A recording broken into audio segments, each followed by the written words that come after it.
മഹാത്മാഗാന്ധി ദേശീയ ഗ്രാമീണ തൊഴിലുറപ്പ് പദ്ധതി പൊളിച്ചെഴുതുന്ന VBG റാംജി ബിൽ ലോക്സഭയിലേക്ക് എത്തുമ്പോൾ വലിയ തോതിൽ ആ വിഷയം ചർച്ച ചെയ്യപ്പെടുകയാണ്. ഈ നീക്കത്തെ ശക്തമായി എതിർക്കുകയാണ് പ്രതിപക്ഷം.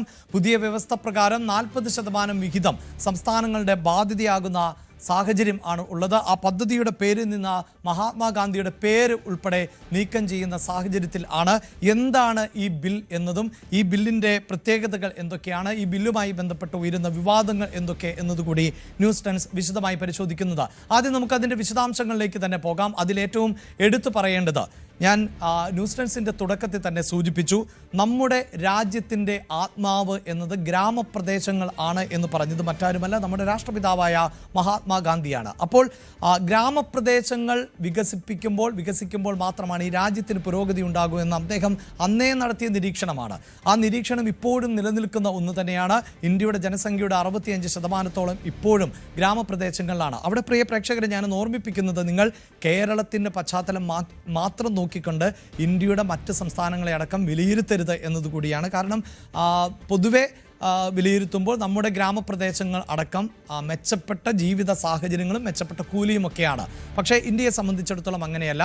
ആ ഗ്രാമീണ മേഖലകളിൽ അടക്കം വലിയ പ്രതിസന്ധികൾ, പ്രത്യേകിച്ച് ഉത്തരേന്ത്യൻ സംസ്ഥാനങ്ങളിലൊക്കെ അവിടെ രാജഭരണ കാലഘട്ടത്തിൽ അല്ലെങ്കിൽ ഈ മുന്നേറ്റങ്ങൾ, അതായത് വലിയ തരത്തിലുള്ള യുദ്ധങ്ങൾ, കെടുതികൾ, ഭൂമിശാസ്ത്രപരമാകുന്ന വെല്ലുവിളികൾ, ദുരന്തങ്ങൾ, അങ്ങനെയൊക്കെ നേരിട്ട് അതിൽ നിന്ന് പുനർനിർമ്മിക്കപ്പെടുന്ന സാഹചര്യമൊക്കെയാണുള്ളത്. സാക്ഷരതയുടെ കാര്യം പരിശോധിച്ചാലുമൊക്കെ കേരളം രൂപീകൃതമാകുന്ന ഘട്ടത്തിൽ പോലും നമ്മുടെ സാക്ഷരത എന്നതൊക്കെ ഏതാണ്ട് 48% കേരളത്തിൻ്റെ സാക്ഷരത. കേരളം എന്ന സംസ്ഥാനം രൂപീകൃതമാകുന്ന ഘട്ടത്തിൽ അന്ന് ഇന്ത്യയുടെ സാക്ഷരത എന്നത് ഏതാണ്ട് 18% താഴെയാണ്. അപ്പോൾ സ്വാഭാവികമായും നമുക്ക് ഊഹിക്കാവുന്നതേ ഉള്ളൂ കേരളത്തിൻ്റെ വളർച്ച എങ്ങനെയായിരുന്നു, അതേസമയം കേരളത്തിന് പുറത്തുള്ള സംസ്ഥാനങ്ങളുടെ വളർച്ച എങ്ങനെയായിരുന്നു എന്ന്.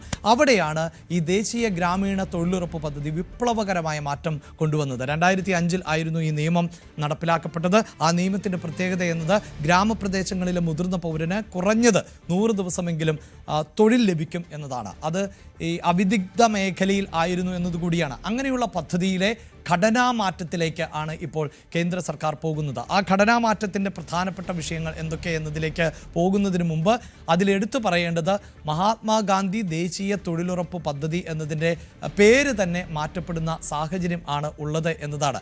എന്താണ് ആ പേര് മാറ്റം എന്നതാണ് അടുത്തതായി നമ്മൾ ഇപ്പോൾ തലക്കെട്ടി നമുക്ക് കാണാം. VBG റാംജി എന്നത്, അതായത് Viksit Bharat guarantee four Rozgar and Ajeevika mission എന്നതാണ് ഈ പുതിയ പദ്ധതിയുടെ പേരുമാറ്റത്തിലായി കാണുന്നത്. അതിലിപ്പോൾ അവർ പറയുന്നത് 100 തൊഴിൽ ദിനം എന്നത് 125 മാറ്റിയിട്ടുണ്ട് എന്നതാണ്. അതൊരു നേട്ടമാക്കി ഉയർത്തി കാണിക്കുകയാണ്. അതേസമയം സംസ്ഥാന വിഹിതം എന്നത് ഇപ്പോൾ മാറുന്ന സാഹചര്യം, അതായത് 100 തൊഴിൽ ദിനം എന്നത് 125 മാറ്റുമ്പോൾ ഈ തൊഴിലുറപ്പ് ഗ്രാമസഭകൾ വഴി അല്ലാതെ ആക്കുന്നു എന്നുള്ളതാണ്. അതെങ്ങനെയാണ് ഇത് വെല്ലുവിളിയായി മാറുക എന്നതിൽ നമുക്ക് ഉറപ്പില്ല. അത് കുറച്ചുകൂടി വിശദമായി പരിശോധിക്കേണ്ടതാണ്. ഗ്രാമസഭകൾക്ക് അപ്പുറത്ത് മറ്റെന്താണ് സംവിധാനം എന്നുള്ളത് അടക്കം പരിശോധിക്കണം. ഒപ്പം ഈ കേന്ദ്ര സംസ്ഥാന വിഹിതങ്ങൾ എന്നത് നിലവിൽ 90:10 എന്നതാണ്. 90% കേന്ദ്ര സർക്കാരും 10% സംസ്ഥാന സർക്കാരുമാണ്. പക്ഷേ ഇപ്പോഴിതാ സംസ്ഥാന വിഹിതം എന്നത് 40% ഉയർത്തുകയാണ് ഈ ഘടനാമാറ്റം വരുമ്പോൾ. എന്നാൽ അതിൽ തന്നെ ചില നേട്ടങ്ങളായി ചൂണ്ടിക്കാണിക്കുന്നത് അടുത്ത പോയിന്റാണ്. ഈ സംസ്ഥാന വിഹിതം 40%, കേന്ദ്ര വിഹിതം 60% ആക്കുമ്പോൾ ഈ കൂലി എന്നത്, ദിവസക്കൂലി എന്നത് ഒരാഴ്ചയ്ക്കകം തന്നെ നൽകണം എന്നാണ് സർക്കാർ മുന്നോട്ട് വയ്ക്കുന്ന ഒരു നിർദ്ദേശം. അത് ഏതാണ്ട് 2 ആഴ്ചയ്ക്കുള്ളിൽ ഉറപ്പായും കൊടുത്തു തീർത്തിരിക്കണം എന്നുള്ള അന്ത്യശാസനവുമുണ്ട്. അതുകൊണ്ട് ഈ പണം വളരെ പെട്ടെന്ന് തൊഴിലാളികൾക്ക് ലഭിക്കുന്ന സാഹചര്യം ആണ് ഉണ്ടാകുന്നത്. ഒപ്പം അങ്ങനെയൊരു തൊഴിൽ നൽകാൻ സാധിക്കുന്നില്ല എന്ന സാഹചര്യത്തിൽ അടുത്ത പോയിന്റ് എന്നത്, ഈ തൊഴിലില്ലായ്മ വേതനം എന്ന നിലയിൽ പണം നൽകേണ്ടതായി വരും. അത് സംസ്ഥാന സർക്കാരായിരിക്കണം വഹിക്കേണ്ടത്. അതായത് തൊഴിൽ ദിനങ്ങൾ കൃത്യമായി നൽകാതിരിക്കുക, തൊഴിൽ കൃത്യമായ സമയത്ത് ലഭിക്കാതിരിക്കുക എന്നതിലേക്ക് സാഹചര്യം എത്തിയാൽ അതിന് പകരം തൊഴിലില്ലായ്മ വേതനം നൽകണം എന്നുള്ളതാണ്. അതോടൊപ്പം വളരെ പ്രധാനപ്പെട്ട മറ്റു ചില നീക്കങ്ങൾ നടത്തുന്നത്, കേന്ദ്ര സർക്കാർ കേന്ദ്ര വിഹിതത്തെ സംബന്ധിച്ചൊരു തീരുമാനം എടുക്കുന്നത് കേന്ദ്ര സർക്കാർ ആയിരിക്കും എന്നുള്ളതാണ്. അപ്പോൾ കേന്ദ്ര സർക്കാരിന് ഈ വിഷയത്തിൽ കൂടുതൽ അധികാരപരിധി നിശ്ചയിക്കുകയും ചെയ്യപ്പെടുന്നു എന്നതാണ് നമുക്ക് പ്രാഥമികമായി മനസ്സിലാക്കാൻ സാധിക്കുന്നത്. ഒപ്പം ഈ പദ്ധതി നടപ്പിലാക്കുന്നതുമായി ബന്ധപ്പെട്ട് കൂടുതൽ ചെലവ് വരികയാണ് എങ്കിൽ ആ ചെലവ് സംസ്ഥാന സർക്കാർ വഹിക്കേണ്ടതായി വരും എന്നുള്ളതാണ്. അതായത് ചെലവ് കൂടിയാൽ, നിശ്ചിത ചെലവിൽ നിന്ന് കൂടുതൽ ചെലവിലേക്ക് പോയാൽ ആ ചെലവ് സംസ്ഥാന സർക്കാർ വഹിക്കണമെന്നുള്ളതാണ്. ഇതിൽ നിന്ന് നമുക്ക് മനസ്സിലാക്കാൻ പറ്റുന്നത് സംസ്ഥാനങ്ങളുടെ എതിർപ്പ്, പ്രത്യേകിച്ച് കേരളം പോലെയുള്ള സംസ്ഥാനങ്ങളുടെ എതിർപ്പ് ശക്തമാകും എന്ന് തന്നെയാണ്. നമുക്ക് അതിൻ്റെ വിശദാംശങ്ങളിലേക്ക്, അതായത് ഇതെങ്ങനെയാണ് കേരളത്തെ ബാധിക്കാൻ സാധ്യത എന്നതിലേക്ക് വരുന്നതിന് മുമ്പ് ഇപ്പോഴത്തെ ഈ പദ്ധതിയുടെ പ്രത്യേകതകൾ എന്തൊക്കെയാണ്? ഇതുമായി ബന്ധപ്പെട്ട് ഇപ്പോൾ തന്നെ പാർലമെന്റിനകത്ത് പ്രതിഷേധങ്ങൾ ശക്തമായി കഴിഞ്ഞിട്ടുണ്ട്. പ്രതിപക്ഷ പാർട്ടികൾ ഇതിനെ എതിർക്കുന്ന സമീപനമാണ്. നാഷണൽ ഡെസ്കിൽ നിന്ന് ER രാഗേഷാണ് ഈ വാർത്തയുടെ വിശദാംശങ്ങളുമായി ചേരുന്നത്. ER, കൃത്യമായി നമുക്ക് വിവരിക്കുക അല്ലെങ്കിൽ പ്രേക്ഷകരോട് പങ്കുവയ്ക്കുക എന്നത് പ്രയാസകരമാണ് എന്നറിയാം. കാരണം അതൊരു ബില്ലാണ്. ആ ബില്ല് ചർച്ച ചെയ്യപ്പെടുമ്പോഴും അതിൻ്റെ ഓരോ ക്ലോസുകൾ വിശദമായി പരിശോധിക്കുമ്പോഴുമേ അത് ഡെപ്തിലേക്ക് എത്താൻ പറ്റുകയുള്ളൂ. എങ്കിലും ഇതുമായി ബന്ധപ്പെട്ട് രണ്ട് അഭിപ്രായങ്ങളുണ്ടല്ലോ. ഇപ്പോൾ 100 തൊഴിൽ ദിനം എന്നത് 125 ഉയരുന്നു എന്നത് കൂടുതൽ തൊഴിൽ ദിനങ്ങൾ സൃഷ്ടിക്കപ്പെടുകയും കൂടുതൽ കൂലി ലഭിക്കുകയും ചെയ്യുന്നു. 60:40 എന്ന നിലയിൽ അനുപാതം മാറ്റുമ്പോഴും കൂലിയിൽ മാറ്റമില്ല, അതിൻ്റെ വിഹിതമാണ് മാറുന്നത്. 90:10 എന്നത് 60:40 ആകുന്നു. അങ്ങനെ ഇതുമായി ബന്ധപ്പെട്ട് അഭിപ്രായ ഭിന്നതകളുണ്ടല്ലോ. എങ്കിലും പൊതുവെ എന്താണ് മനസ്സിലാക്കാൻ സാധിക്കുന്നത്? അഭിലാഷ്, 2004 UPA സർക്കാർ അധികാരത്തിൽ വരുന്ന സർക്കാരിന് കേവല ഭൂരിപക്ഷം ഉണ്ടായിരുന്നില്ല.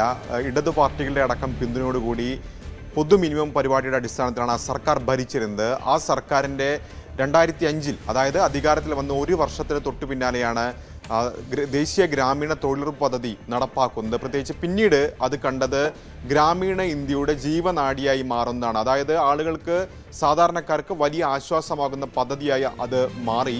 2009 UPA സർക്കാരിന് തുടർഭരണം ഒരുക്കുന്നതിലും അത് വലിയ പങ്ക് വഹിച്ചിട്ടുണ്ട്. ഏതാണ്ട് 14 കോടി ആളുകളാണ് തൊഴിലുറപ്പ് പദ്ധതിയുടെ ഭാഗമായിട്ടുള്ളത്.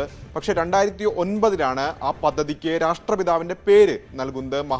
മഹാത്മാഗാന്ധി ദേശീയ ഗ്രാമീണ തൊഴിലുറപ്പ് പദ്ധതി എന്നതിന് പുനർനാമകരണം ചെയ്യുന്നത്. ഇപ്പോൾ 20 വർഷമായിരിക്കുന്നു തൊഴിലുറപ്പ് പദ്ധതി നിലവിൽ വന്നിട്ട്. ആ ഘട്ടത്തിലാണ് ആ പദ്ധതി അപ്പാടെ മാറ്റുന്ന ഒരു നിലപാടിലേക്ക് കേന്ദ്രം ബില്ല് കൊണ്ടുവന്നിരിക്കുന്നത്. അത് കേവലം അതിൻ്റെ പേര് മാറ്റുകയല്ല, ആ പദ്ധതിയെ തന്നെ ഉടച്ചു വാർക്കുന്ന ഒരു ബില്ലാണ് ഇപ്പോൾ പാർലമെന്റിൽ വന്നിരിക്കുന്നത്, ലോക്സഭയുടെ അജണ്ടയിൽ ഉൾപ്പെടുത്തിയിട്ടുള്ളത്. ഏതായാലും ഈ രണ്ട് കാര്യങ്ങളിൽ വലിയ പ്രതിഷേധം പ്രതിപക്ഷത്തിനുണ്ട്. പ്രത്യേകിച്ച് കോൺഗ്രസ് അടക്കമുള്ള, ഇടതു പാർട്ടികളടക്കമുള്ള, തൃണമൂൽ കോൺഗ്രസ് അടക്കമുള്ള പ്രതിപക്ഷ പാർട്ടികൾ ഉന്നയിക്കുന്നുണ്ട്. ഒന്ന്, മഹാത്മാഗാന്ധിയുടെ പേര് മാറ്റുന്നു എന്ന് തന്നെയാണ് അവർ ചോദ്യം ചെയ്യുന്നത്. കാരണം എന്തുകൊണ്ട് പേര് മാറ്റുന്നു എന്ന കാര്യത്തിൽ കേന്ദ്രം വ്യക്തത വരുത്തണം. മാത്രമല്ല രാഷ്ട്രീയ തീരുമാനമാണ് എന്നൊരു ആരോപണം പ്രതിപക്ഷം ഉന്നയിച്ചു കഴിഞ്ഞു. പ്രത്യേകിച്ച് ഗോഡ്സെയൊക്കെ തന്നെ ആരാധിക്കുന്ന ആളുകളിൽ നിന്ന് എന്ത് പ്രതീക്ഷിക്കണമെന്ന ചോദ്യം, അത്തരം വിമർശനം പ്രതിപക്ഷ പാർട്ടികൾ ഉന്നയിക്കുന്നുണ്ട്. രണ്ടാമത്തായി ഈ പദ്ധതിയെ ഉടച്ചു വാർക്കുന്നത് എന്തിന് എന്ന ചോദ്യം കൂടി ഉയരുന്നു. അവിടെ കേന്ദ്ര സർക്കാർ ഏതായാലും വിശദീകരിക്കുന്നത് ഈ പദ്ധതിയെ തള്ളിപ്പറയുന്നില്ല. കേന്ദ്ര സർക്കാർ ഇന്നലെ ഗ്രാമവികസന മന്ത്രി തന്നെ പാർലമെന്റിൽ വ്യക്തമാക്കിയ കാര്യം, അത് ഗ്രാമീണ മേഖലയിലെ ആളുകൾക്ക് വരുമാനം ഉറപ്പാക്കിയിട്ടുണ്ട് ഈ പദ്ധതി എന്ന കാര്യത്തിൽ അദ്ദേഹത്തിന് സംശയമില്ല. പക്ഷേ ഈ പദ്ധതിയെ കൂടുതൽ ശക്തിപ്പെടുത്തേണ്ടതുണ്ട് എന്ന കാര്യമാണ് സർക്കാർ വിശദീകരിക്കുന്നത്. 2047 കൂടി ഇന്ത്യയെ വികസിത രാഷ്ട്രമാക്കുക, ആ ലക്ഷ്യത്തിലേക്കുള്ള ചുവടുവയ്പ്പിന്റെ ഭാഗമായാണ് ഇത്തരം നടപടി എന്നുകൂടി സർക്കാർ വിശദീകരിക്കുകയും ചെയ്യുന്നു. ഏതായാലും അഭിലാഷ് പറഞ്ഞതുപോലെ തന്നെ പുതിയ വ്യവസ്ഥ പ്രകാരം കുറഞ്ഞത് 100 തൊഴിൽ ദിനങ്ങൾ എന്നുള്ളത് മാറുകയാണ്.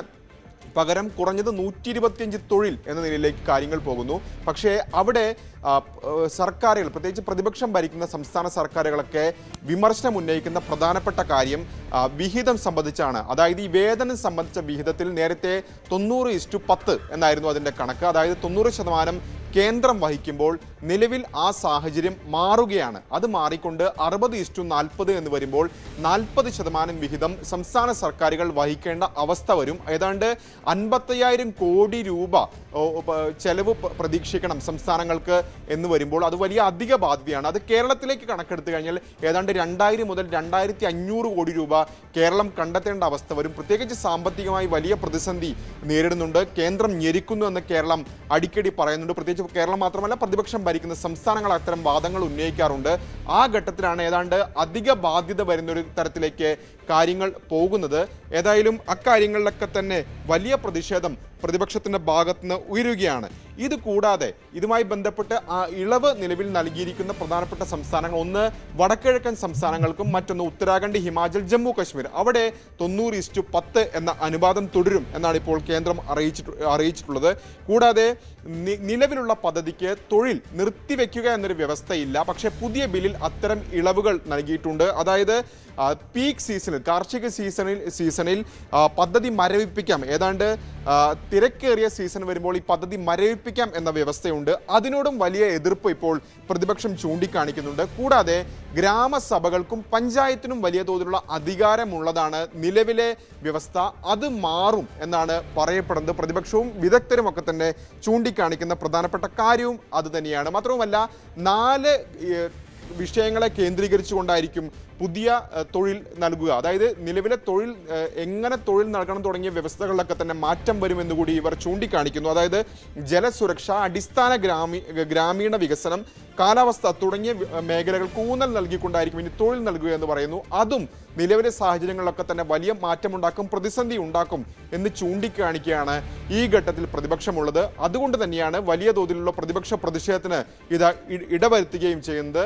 ഈ സാഹചര്യത്തിൽ ബില്ലിനോട് യോജിക്കില്ല, അത് വിശദമായ ചർച്ച ഇക്കാര്യത്തിൽ വേണം എന്നൊരാവശ്യം കൂടി ഇപ്പോൾ പ്രതിപക്ഷം ചൂണ്ടിക്കാണിക്കുന്നുണ്ട്. അഭിലാഷ്.